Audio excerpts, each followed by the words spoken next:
What's up gamers, DreamcastGuy here, and today I want to talk about a little bit of a messy issue. A topic that's very curious to me because I'm so interested in the programming side of gaming, but something that apparently is pissing a lot of people off.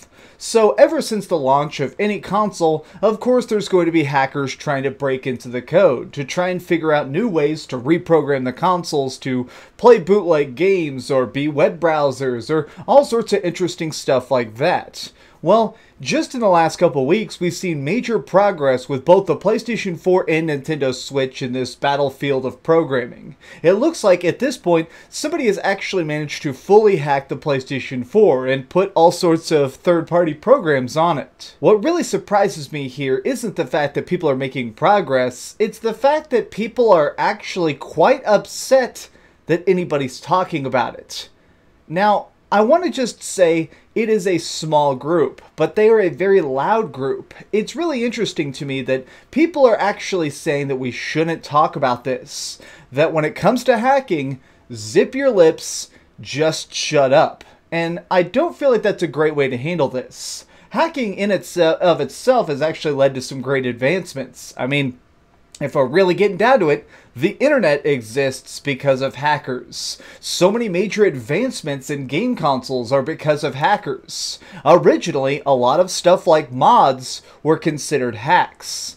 In a lot of ways, I think that gaming itself is built on the back of exploits and people who are willing to dig around inside a game or a game console when they're absolutely told not to. So reporting on this stuff, to me personally, is really fascinating. But today, I kind of want to address the people who are saying, shut your mouth, because I feel like that's not a good way to handle this. So today, what I really want to do is look at the good and the bad of console hacking, and really kind of address whether or not I think that this is something that actually should be celebrated, or if we need to find these hackers and really condemn them.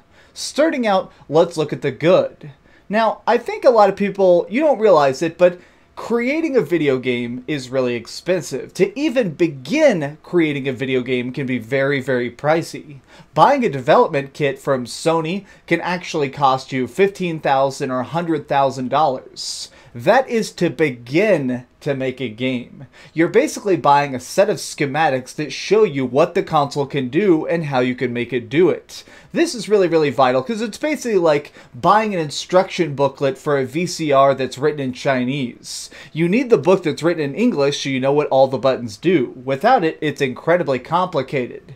So these guides, these programming guides for the PS4 are so valuable that they're actually given away as prizes at indie game jams. Yes, that's right. These are something that are considered a reward.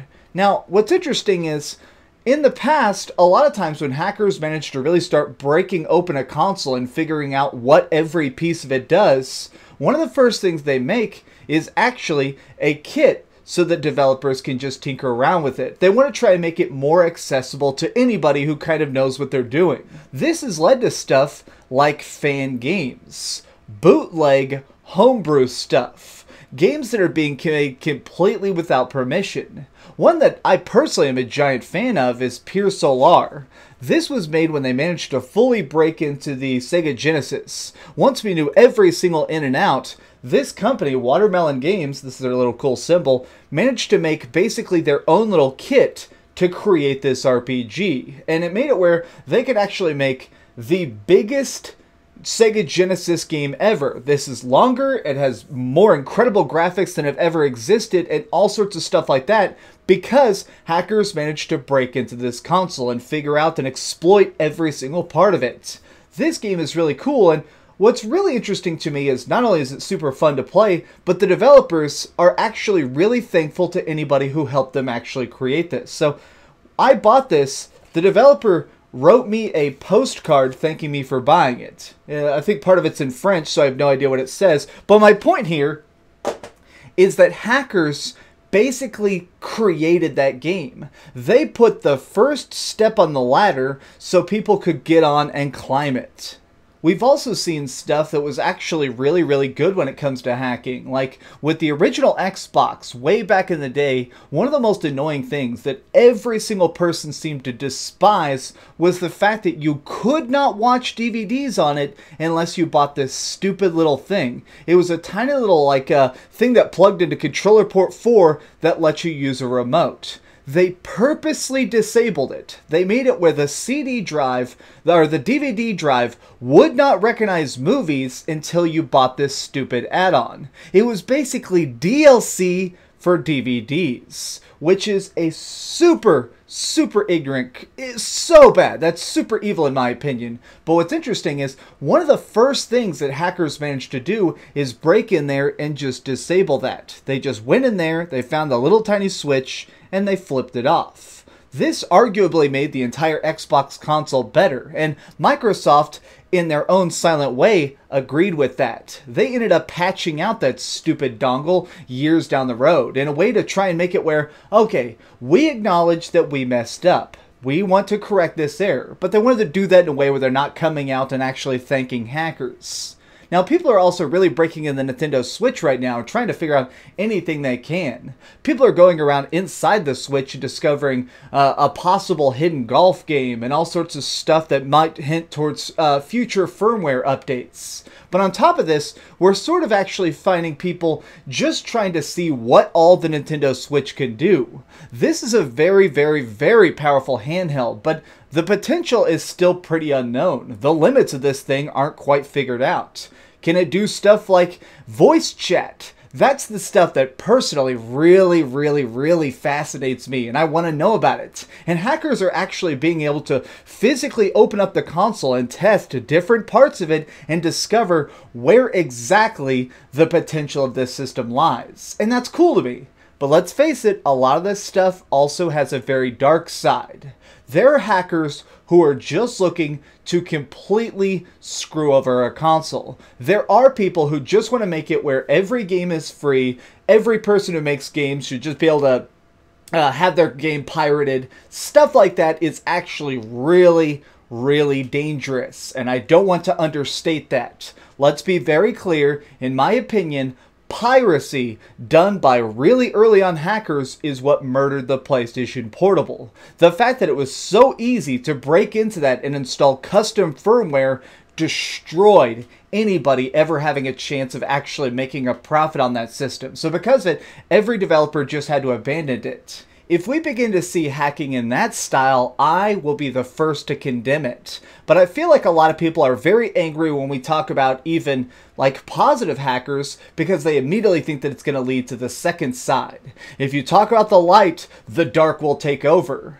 And I feel like that's really jumping the gun. I feel like it's important to kind of encourage people to break the rules. There's people who need to experiment with this stuff, that way a new generation of technology can be inspired. More game developers, more interesting ideas.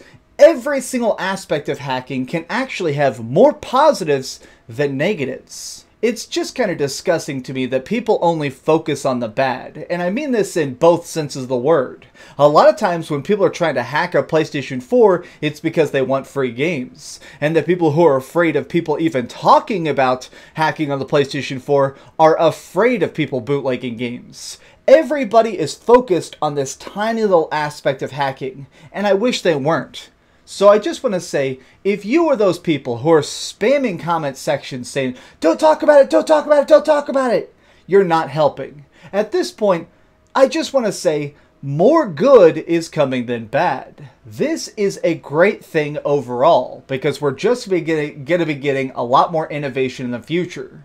But this has just been my 2 cents. What do you think about it? Are you nervous about the idea of these consoles getting hacked? Are you trying to defend Nintendo and Sony from these evil hackers? Let me know in the comments down below. And seriously, have you ever played a homebrew game? Something that basically exists because of hackers? Let me know in the comments down below because I'm really curious about that. Thanks so much for watching, gamers. If you enjoyed this video, please give it a thumbs up, share with your friends, and subscribe if you haven't already. But do me the biggest favor of all and keep dreaming.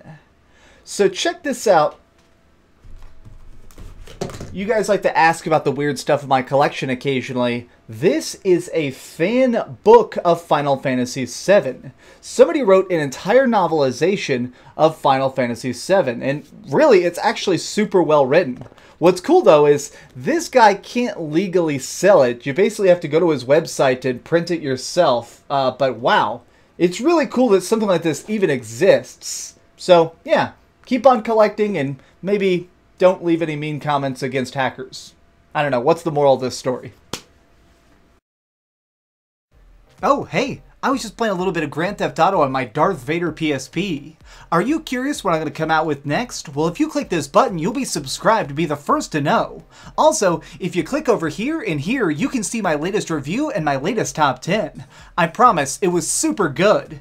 Or it was really bad and I'm sure you can just make fun of me in the comments. Either way, it'll be a lot of fun. Thanks so much for watching.